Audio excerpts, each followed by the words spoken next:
आज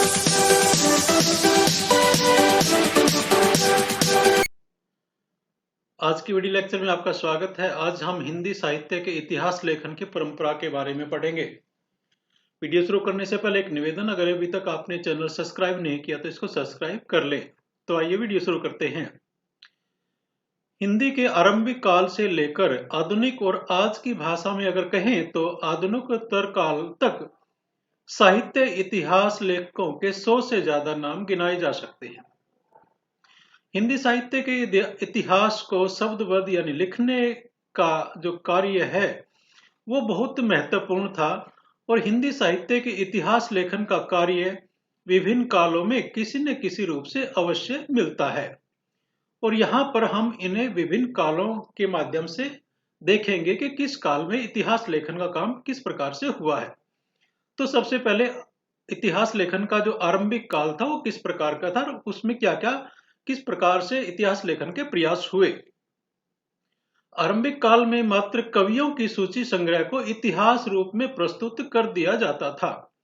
252 वैष्णव की वार्ता, भक्तमाल, 84 वैष्णव की वार्ता, कविमाला आदि ग्रंथों में यदि भक्त कवियों का विवरण दिया भी गया तो केवल धार्मिक दृष्टिकोण तथा श्रद्धा के अतिरेक की अभिव्यक्ति से अतिरिक्त उसकी कुछ भी उपलब्धि नहीं रही। 19वीं सदी में ही हिंदी भाषा और साहित्य दोनों के विकास की रूपरेखा स्पष्ट करने का प्रयास होने लगा और प्रारंभ में निबंधों में भाषा और साहित्य का मूल्यांकन किया गया, जिसे एक अर्थ में साहित्य के इतिहास की प्रस्तुति के रूप में स्वीकार किया गया। लेकिन जो डॉक्टर रूपचंद पारिक ऐसा मानते हैं कि गार्सा द तासी जो एक फ्रांस के एक विद्वान थे, उन्होंने जो सबसे पहले ग्रंथ लिखा इस्तवार दला लिटरेचर इंदो हिंदुस्तानी जो 1839 में प्रकाशित हुआ को हिंदी साहित्य का प्रथम इतिहास माना जाता है। उन्होंने लिखा है, यानी डॉक्टर रूपचंद पारिक जो एक विद्वान हुए हैं, उन्होंने लिखा है कि हिंदी साहित्य का पहला इतिहास लेखक गार्सा द तासी है। यानी ये आपको बड़ा नोट करके रखना है कि हिंदी साहित्य का सबसे पहले इतिहास लेखन का कार्य गार्सा तासी ने लिखा था, जो कि एक फ्रांस के विद्वान थे, इसमें संदेह नहीं है। परंतु किशोरीलाल जी गुप्त जिनका एक मंतव्य है कि गार्सा तासी ने अपने ग्रंथ को हिंदुई और हिंदुस्तानी साहित्य का इतिहास कहा है, पर यह इतिहास नहीं है क्योंकि इसमें न तो कवियों का विवरण कालक्रम अनुसार दिया गया है और न ही काल विभाजन किया गया है। तो गार्सा द तासी का जो इतिहास लेखन था उसमें दो कमियां गिनवाई गई हैं। बाद के जो साहित्यकार हैं या विद्वान हैं, उन्होंने उसमें पहली कमी ये कि इन्होंने कवियों का विवरण कालक्रम अनुसार नहीं दिया है और न ही उनका काल विभाजन किया गया है। अब काल विभाजन ही नहीं है तो उसकी प्रवृत्ति निरूपण की आशा कैसे की जा सकती है, यानी किस काल में किस प्रकार की प्रवृत्ति रही है, इसका भी कोई ज्यादा निरूपण नहीं किया गया है। वैसे गार्सा द तासी के ग्रंथ इस्तवार द लिटरेचरा इंदो हिंदुस्तानी और शिव सिंह सेंगर की पुस्तक शिव सिंह सरोज को हिंदी साहित्य का प्रथम और द्वितीय इतिहास मानने वालों की संख्या कम नहीं है। तो उसके बाद गार्सा द तासी के बाद शिव सिंह सेंगर की पुस्तक शिव सिंह सरोज जो 1883 में प्रकाशित हुई थी, उसको भी साहित्य का इतिहास मानने वाले की संख्या कम नहीं है और ये एक बहुत इंपॉर्टेंट पुस्तक है शिव सिंह सरोज, जो किसी भारतीय द्वारा लिखी गई थी। परंतु डॉक्टर गुप्त का विचार है कि जॉर्ज ग्रियर्सन का the modern vernacular literature of Hindustan जो कि 1888 में प्रकाशित हुई थी, ये भी बहुत इंपॉर्टेंट है कि जॉर्ज ग्रियर्सन जो कि एक अंग्रेज थे और उन्होंने लिखा था the modern vernacular literature of Hindustan. ये एक प्रकार से अनुसंधानात्मक प्रवृत्ति की दृष्टि से तासी के प्रयास को और अधिक निरूपित किया गया है, यानी ये इसमें जो काल विभाजन की एक कोशिश की गई है। इसे the modern vernacular literature of Hindustan को हिंदी साहित्य का प्रथम इतिहास मानते हैं और इस प्रकार से जो पाश्चात्य और प्राच्य विद्वानों ने इतिहास लेखन के आरंभिक काल में प्रशंसनीय भूमिका निभाई है, चाहे वो गार्सा द तासी हो, जॉर्ज ग्रियर्सन हो और उस प्रकार से शिव सिंह सेंगर हो। तो इन्होंने काफी अच्छी प्रशंसनीय भूमिका निभाई है। शिव सिंह सरोज साहित्य इतिहास लेखन के अन्य सूत्र हैं।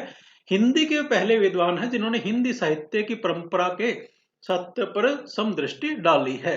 यानी हिंदी के पहले विद्वान हैं जिन्होंने साहित्य इतिहास लेखन, हिंदी साहित्य के इतिहास लेखन पर एक प्रकार से प्रयास किया है। उसके बाद मिस्र बंधुओं ने साहित्यिक इतिहास और राजनीतिक परिस्थितियों के पारस्परिक संबंधों का दर्शन कराया।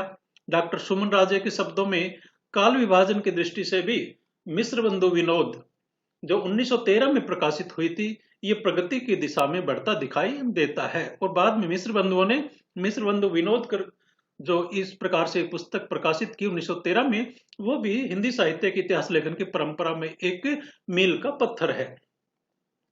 और अगर हम इतिहास लेखन का जो नया युग है यानी प्रारंभिक काल से आगे बढ़े, तो आचार्य रामचंद्र शुक्ल ने हिंदी साहित्य का प्रथम व्यवस्थित इतिहास, हिंदी साहित्य का इतिहास, जो कि 1929 में प्रकाशित हुआ था, लिखकर एक नए युग का शुभारंभ किया।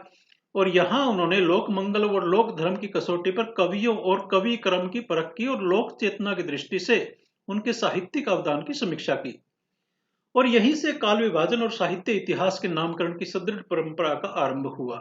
यानी आचार्य रामचंद्र शुक्ल का जो हिंदी साहित्य का इतिहास था, उसमें जो काल विभाजन और साहित्य इतिहास और नामकरण की परंपरा का आरंभ हुआ।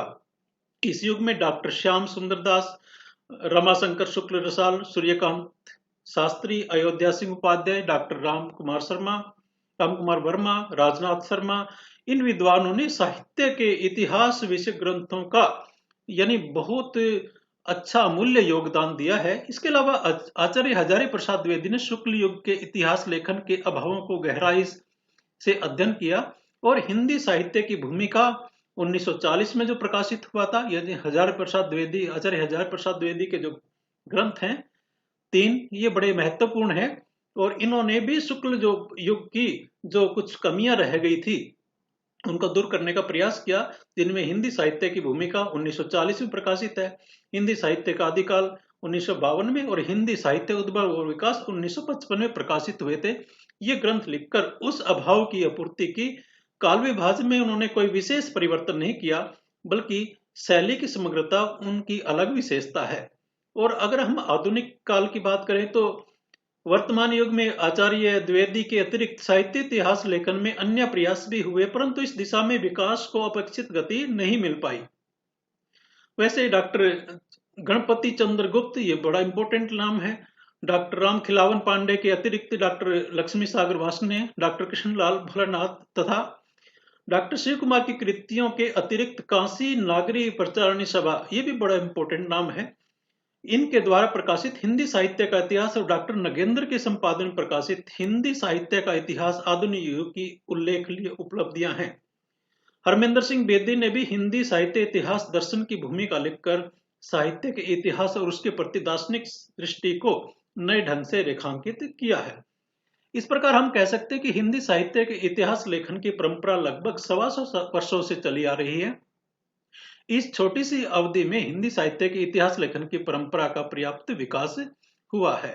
तो ये वो कुछ ग्रंथ हैं, साहित्यकार जो इतिहासकार रहे हैं और उनके जो ग्रंथ हैं, ये आपको एक बार और रिवीजन मैं करवा देता हूं। सबसे पहला और इम्पोर्टेंट है गारसा दतासी, ये एक फ्रांसीसी विद्वान थे और उनकी पुस्तक का नाम था इस्तवार the literature in the Hindustan, ये फ्रेंच भाषा में था और ये हिंदी साहित्य के पहले इतिहासकार माने जाते हैं। दूसरे इंपॉर्टेंट है शिव सिंह सेंगर, इनकी पुस्तक का नाम शिव सिंह सरोज है।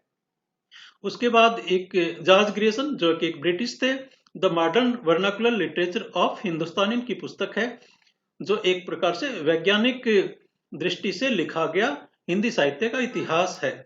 उसके बाद मिस्र बंधु विनोद, इनकी पुस्तक है। रामचंद्र शुक्ल ने हिंदी साहित्य का इतिहास, ये बड़ा इंपॉर्टेंट है। और आचार्य हजारी प्रसाद द्विवेदी के हिंदी साहित्य की भूमिका, हिंदी साहित्य का आदिकाल, हिंदी साहित्य उद्भव और विकास, ये 3 ग्रंथ इन्होंने लिखे हैं जिसमें हिंदी साहित्य के इतिहास पर दृष्टि डाली गई है। डॉक्टर राम कुमार वर्मा, हिंदी साहित्य का आलोचनात्मक इतिहास, ये भी बहुत महत्वपूर्ण प्रयास था। और डॉक्टर धीरेन्द्र वर्मा का हिंदी साहित्य। डॉक्टर नगेंद्र, हिंदी साहित्य का इतिहास, हिंदी वाङ्मय 20वीं सदी। और डॉक्टर रामस्वरूप चतुर्वेदी, हिंदी साहित्य और संवेदना का विकास।